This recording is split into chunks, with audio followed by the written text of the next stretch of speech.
नमस्कार दोस्तों, कैसे हैं आप लोग। दोस्तों, कोरोना काल चल रहा है। प्लीज़ आप लोग घर पे रहिए, स्वस्थ रहिए और जो है सबके घर में खुशियाँ रहें। बहुत ही क्रूशियल टाइम चल रहा है दोस्तों, इसलिए आप सब जो है स्वस्थ रहें। भगवान से प्रार्थना है सबके घर में खुशियाँ रहें और स्वस्थ रहें। दोस्तों, आज की कहानी है बेटों वाली माँ। इजी चेयर पर बैठकर अखबार पढ़ती रमा को झपकी आ गई। आँख खुली तो लगा दोपहर हो गई, किंतु घड़ी पर नज़र डालने पर पाया अभी सुबह के 9:30 ही बजे हैं। राजन कमरे में नहीं थी, टीवी भी बंद था। नींद खोलने के लिए हाथ मुंह धोने बाथरूम जाने लगी तो राजन लेटे हुए थे। माथा छूने पर गर्म लगा। पिछले 15 दिनों से बुखार राजन का पीछा नहीं छोड़ रहा था। नियमित दवाइयाँ खाईं, एंटीबायोटिक्स का पूरा कोर्स कर डाला। पिछले 2 दिन बुखार नहीं आया तो तसल्ली थोड़ी हुई, किंतु आज फिर राजन को सुबह जल्दी उठने की आदत है। ठीक सुबह 5 बजे सैर को निकल जाते हैं और लौटने पर नाश्ता भी जल्दी करना चाहते हैं। 2 जनों का काम ही कितना है। एक तरफ दूध गर्म करने के लिए रखकर रमा दूसरी तरफ पराठे सेंक लेती है। हो गया नाश्ता। साथ ही दोपहर भोजन के लिए भी गैस पर कुछ चढ़ा देती है। नाश्ता निपटाने तक एक तरकारी भी तैयार हो जाती है। उसके पश्चात नहा धोकर जब रमा अखबार पढ़ने बैठती है तो घड़ी की सुइयाँ अभी 9 के आसपास ही मड़रा रही होती हैं। यही घर था और रमा भी यही थी। जब उसे दम लेने की फुर्सत तक नहीं मिलती थी, प्रायः 2-3 काम एक साथ कर रही होती थी। वह स्कूल की नौकरी, एक ही वर्ष के अंतर से हुए 2 नटखट बेटे। सुबह जब उठती तो घना अंधेरा होता। दोपहर का भोजन अपने समेत 4 टिफ़िन पैक कर और चाय नाश्ते का इंतजाम करके ही बच्चों को उठाती। दोपहर को भोजन के संग लौटती और फिर से चक्कर घिन्नी की तरह घूमना शुरू हो जाता। बच्चों की पुस्तकें, कपड़े, खेलने कूदने का ढेर सा सामान 3 कमरों वाले घर में ना समाता और रमा को दिन में अनेक बार समेटना पड़ता। थक कर चूर हो जाती, पर कभी कभी सोचती कि कब आएगा वह दिन जब वह अपनी जिम्मेदारियों से मुक्त होकर देर तक सो पाएगी। पैर ऊपर करके बैठकर एक प्याला कॉफ़ी के साथ अपनी मनपसंद पुस्तकें पढ़ सकेगी। आज उसके पास फुर्सत ही फुर्सत है। जितना चाहे सोए, जितना चाहे पढ़े, किंतु आजकल घड़ी की सुइयाँ देर तक एक ही अंक पर टिकी रहती हैं। सुबह 9 बजे लगने लगता है कि दोपहर हो गई है, जबकि पहाड़ सा दिन लांघने को अभी सामने खड़ा होता है। यूँ तो रमा को अपने पति राजन से कोई शिकायत नहीं है। पुराने ऋषि मुनियों का नया स्वरूप ही है वे। रमा ने जो सामने रख दिया वही खाकर संतुष्ट हो गए। कभी किसी बात की नुक्ताचीनी नहीं की, कभी किसी को डांटा नहीं, पर घर गृहस्थी से कोई सरोकार भी नहीं रखा। काम बता देने पर अवश्य कर लेते, किंतु स्वयं हाथ आगे बढ़ाकर कुछ न करते। रमा और राजन ने सदैव बेटों को अपने मुकाम ऊंचा रखने और कड़ा परिश्रम करने के लिए प्रेरित किया। बेटों का भविष्य उज्जवल बना के वह अपना भविष्य भी उज्जवल कर रहे थे। बच्चे लायक बनकर अच्छे पदों पर लग जाएंगे तो उनका बुढ़ापा भी आराम से बीतेगा। बच्चे धीरे धीरे बड़े होने लगे, स्वयं तैयार हो जाते, दोपहर में माँ की कुछ सहायता कर देते। छोटा बड़े से अधिक समझदार था। साइकिल चलाना सीख गया तो बाजार के अनेक काम निपटा देता। रमा की भागदौड़ थोड़ी कम हुई। जैसे तैसे बच्चे बड़े होने लगे, आत्मनिर्भर होने लगते। माँ बाप की शक्ति क्षीण होने लगती। त्रुटिहीन या विधाता का बनाया जीवन चक्र। काल का पहिया घूमता रहा और बेटे अपनी पढ़ाई पूरी कर नौकरी भी करने लगे। बड़े बेटे ने सॉफ्टवेयर इंजीनियरिंग की थी। उसने अपने साथ काम करती लड़की से विवाह करने की इच्छा जताई, जिसे रमा व राजन ने सहर्ष स्वीकार कर लिया। बच्चों की खुशी में ही माँ बाप की खुशी होती है। इन दोनों ने हमेशा यही रवैया अपनाया।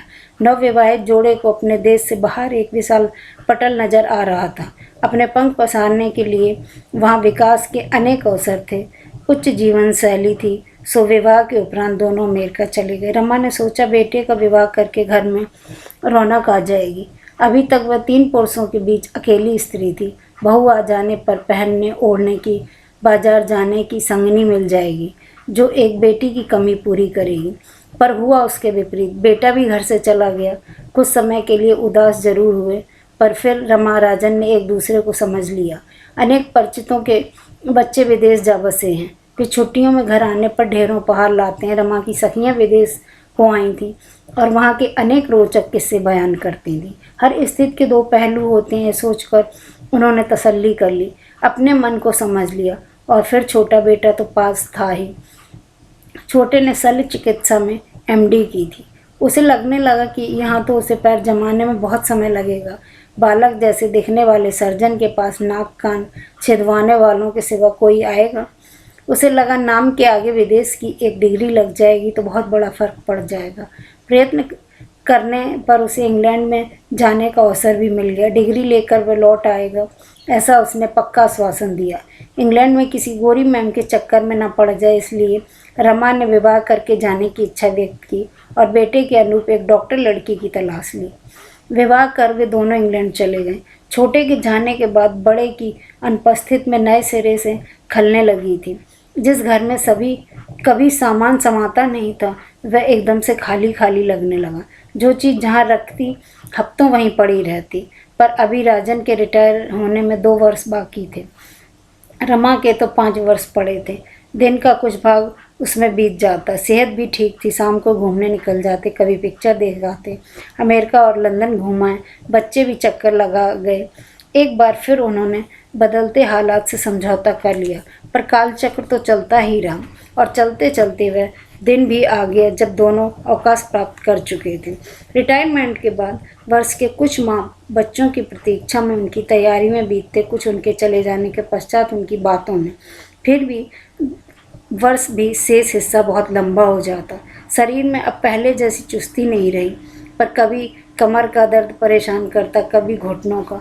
थोड़ी बहुत अस्वस्थता की तो परवाह ही नहीं करते थे और न ही बेटों को बताते। पर इधर राजन का बुखार उतरने का नाम नहीं ले रहा था।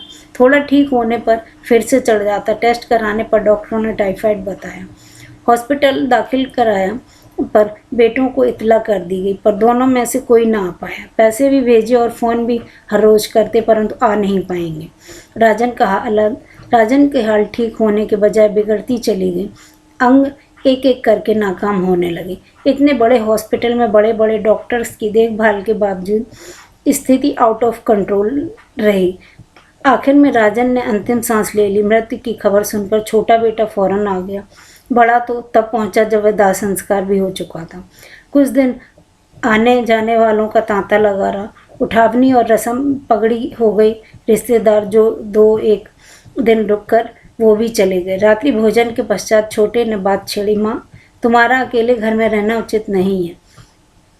माँ ने बात काटते हुए कहा, पर तुम पढ़ाई पूरी कर लौट आने वाले थे ना? वह तो हो चुकी, अब लौट आओ। यहाँ अपना घर है, बच्चों के लिए बढ़िया स्कूल है, अच्छा कमाते हो, सब सुख सुविधाएं जुटा सकते हो। कुछ उत्तर न मिलने पर माँ ने बड़े बेटे की तरफ देखा। उसकी शुरू से ही कम बोलने की आदत थी। वह खामोश ही रहा। तो फिर माँ ने छोटे की तरफ नज़र उठाई। माँ इतनी मुश्किल से तो वहाँ पैर जमा पाया हूँ, यहाँ आकर मैं प्रैक्टिस जमाने में तो सालों लग जाएंगे। बड़ा स्वयं ही कुछ नहीं बोला, किंतु उसकी पत्नी ने स्पष्ट कर दिया कि वे लौट कर नहीं आ सकता। उसे यहाँ का पॉल्यूशन, गंदगी, मौसम, भीड़, व्यवस्थित और कानून जैसी हर चीज़ों से शिकायत थी।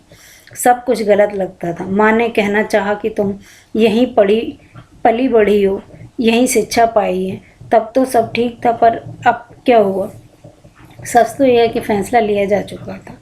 मकान की डील भी हो चुकी थी, वृद्धाश्रम में बुकिंग भी। दोनों भाइयों ने मिलकर निर्णय लिया कि था बस माँ को बताने की औपचारिकता मात्र बाकी थी। बड़े के मन में जरूर माँ के दर्द का पूर्वाभास था और इसलिए थोड़ा अपराध बोध भी। पता नहीं वह अपने मन को समझा रहा था। माँ को उसने धीमे से कहा, बहुत बढ़िया वृद्धाश्रम में माँ, उसमें सभी सहूलियतें हैं, संगी साथी मिल जाएंगे, तुम्हें तो अकेलापन भी नहीं लगेगा। फिर हम तो आते ही रहेंगे। जिस तरह अब पहुँचे हो। पिता का दाह कर्म हो जाने के पश्चात रमा ने पूछना चाहा, पर अपने होंठ दबाकर मुंह सी लिए। 10 वर्ष बीत गए। रमा को इस प्रेम सदन में आए। जब वह इस आश्रम में आई थी तो उस पर बड़ी उम्र के अनेक लोग थे। रमा यथासंभव उसकी सहायता करती। आश्रम में भजन कीर्तन अधिक चलता था, जिसमें उसकी विशेष रुचि नहीं थी, अतः खाली समय में मैं अपने कमरे में लेटी कुछ न कुछ पढ़ा करती। सुबह शाम सामने वाले पार्क में टहलने चली जाती। आश्रम वासियों में से कोई मिल जाता तो थोड़ी देर बात करने बैठ जाती। अब धीरे धीरे उससे अधिक उम्र वाले कम होते जा रहे थे और कम उम्र वाले अधिक। फिर उसे पढ़ने में कुछ दिक्कत होने लगी। मोतियाबिंद का ऑपरेशन भी करा लिया, किंतु समस्या पूरी तरह से सुलझी नहीं और इस कारण वह आजकल कुछ निराश रहने लगी। अनेक बार स्वयं से पूछ चुकी रमा की क्या बच्चों की हाई एजुकेशन को बढ़ावा देकर सही किया। बहुत आगे न बढ़े होते तो जीवन के चौथे पहर में उसे यूं अकेली जिंदगी न जीनी पड़ती। उसके पास ही होते उसके बेटे अपने नन्हे मुन्नों के साथ। बेटे बहुओं के टेलीफोन तो आते थे, पर 2 साल में वे चक्कर भी लगा जाते, पर अधिकतर अकेले ही। बड़ी बहू को लगता कि यहाँ आकर बच्चे बीमार पड़ जाएंगे। रमा ने उन बच्चों को अरसे से नहीं देखा। पहले फ़ोटो देखकर तसल्ली कर लेती। पिछली बार बेटा उनकी वीडियो बनाकर लाया था। बच्चों की शरारतें भी देख ली, पर उन्हें सीने से नहीं लगा पाई थी और मन भरा नहीं था। छोटी बहू का चक्कर लगता रहता, किंतु वह अधिकांश समय अपने पीहर में बिताती। हाँ, एक बार उससे अवश्य मिलने आती। ढेर सारे उपहार लेकर रमा उससे कहती कि इस उम्र में अपने को अपने पोते पोतियों का सानिध्य चाहिए, उपहार नहीं। उपहार तो उल्टे उसकी अलमारी में जगह घेरे बैठे हैं, पर वह जानती है कि उससे कुछ नहीं कहना, मुस्कुरा कर उपहार स्वीकार कर लेना है बस। संगी साथी जब भी कभी रमा को उसके बेटों का नाम पूछते तो वह उदास होकर कहती, क्या फ़र्क पड़ता है नाम से। सिर्फ अपने बारे में, अपने ही हित के बारे में सोचने वाली संवेदनाहीन पीढ़ी एक जैसी है। उन्हें अलग अलग नाम से पुकारने की क्या ज़रूरत है। आजकल रमा को अपने भविष्य के बारे में सोचकर ही भय लग रहा था। अभी तक तो चल फिर लेती थी, अपने काम कर लेती थी, किंतु बीमार पड़ गई तो फिर गिर गई तो इन्हीं सबको तो वे स्वयं ही बचाने की कोशिश करती। अतीत घेर कर बैठ जाता। उससे अच्छी तरह याद है जब वह नई ब्याही ससुराल आई तो बड़ा सा संयुक्त परिवार था उनका। दोनों जिठानियों की 2-2 बेटियां थीं। 4 वर्षों में से उसे 2 बेटे हो गए। सास ने उसका नाम रख दिया बेटों वाले। पहले अपने परिवार की, फिर आस पड़ोस की बड़ी बूढ़ियां उसे इसी नाम से पुकारने लगी। उनके रूढ़वादी परिवार में बहुओं को नाम से नहीं पुकारा जाता था। वे शुरू में पति के नाम से, फिर संतान के नाम से जानी जाती थी। इस तरह वे विवाह के उपरांत पहले राजन की बहू बनी और फिर बेटों वाली। अनेक रूपों में जीती एक ही स्त्री पति की मृत्यु पर उसे विधवा कहकर उसकी जीवन शैली ही बदल जाती है और पति द्वारा त्यागी जाने पर वह परित्यागता कहलाती है।